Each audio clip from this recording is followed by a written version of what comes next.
एक तरफ दुनिया की दो बड़ी ताकतें, भारत और चीन। दोनों देशों के बीच अरबों डॉलर का व्यापार है। दोनों कई अंतर्राष्ट्रीय मंचों पर एक दूसरे के साथ दिखाई देते हैं, लेकिन कहानी का दूसरा पहलू बिल्कुल अलग है।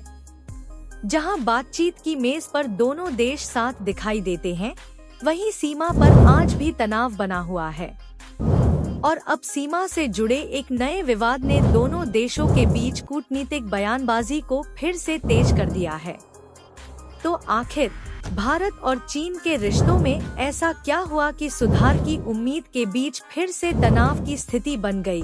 और सबसे बड़ा सवाल, क्या शी जिनपिंग की संभावित भारत यात्रा इस रिश्ते में नया मोड़ ला सकती है?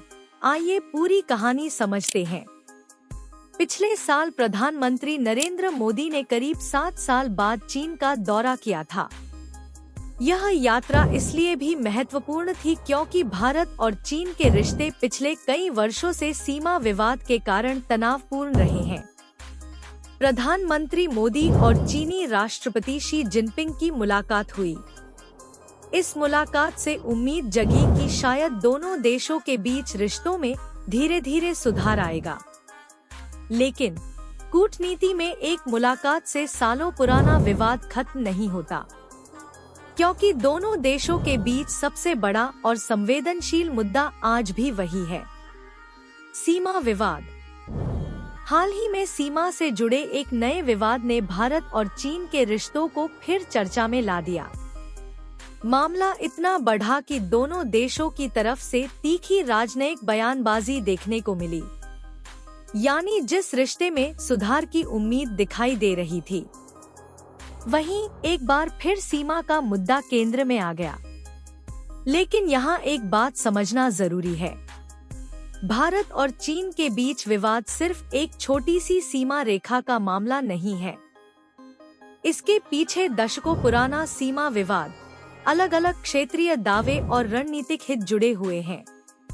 आखिर लैक क्या है? भारत और चीन के बीच पूरी सीमा का अंतिम निर्धारण आज भी नहीं हुआ है। दोनों देशों के बीच जिस वास्तविक स्थिति के आधार पर सैन्य नियंत्रण की सीमा मानी जाती है, उसे कहा जाता है लैक, यानी लाइन ऑफ एक्चुअल। इसी बीच चीनी राष्ट्रपति शी जिनपिंग की भारत यात्रा को अंतिम रूप दिए जाने की चर्चा सामने आई है।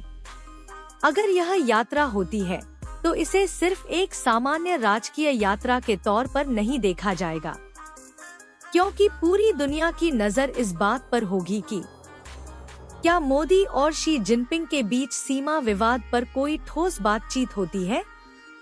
क्या दोनों देश पुराने तनाव को कम करने की कोशिश करेंगे? क्या सीमा पर शांति बनाए रखने के लिए कोई नया रास्ता निकलेगा? या फिर दोनों देशों के बीच मतभेद पहले की तरह बने रहेंगे? लेकिन कहानी सिर्फ सीमा तक सीमित नहीं है।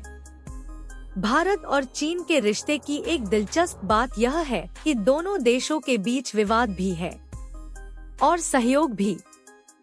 दोनों देश ब्रिक्स जैसे अंतर्राष्ट्रीय मंचों पर साथ काम करते हैं। आर्थिक और वैश्विक मुद्दों पर दोनों की कई जगहों पर समान रुचियां भी दिखाई देती हैं। चीन ब्रिक्स सहयोग को काफी महत्व देता है। भारत के लिए भी ब्रिक्स एक महत्वपूर्ण मंच है। इसलिए भारत चीन का रिश्ता इतना सीधा नहीं है कि इसे सिर्फ दोस्ती या दुश्मनी के रूप में समझ लिया जाए। यह रिश्ता एक साथ कई स्तरों पर चलता है।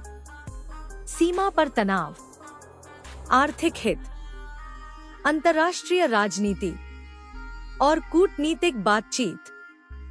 अब सबसे बड़ा सवाल, अब असली सवाल यह है, क्या भारत और चीन अपने पुराने मतभेदों को पीछे छोड़कर रिश्तों को सामान्य बना पाएंगे?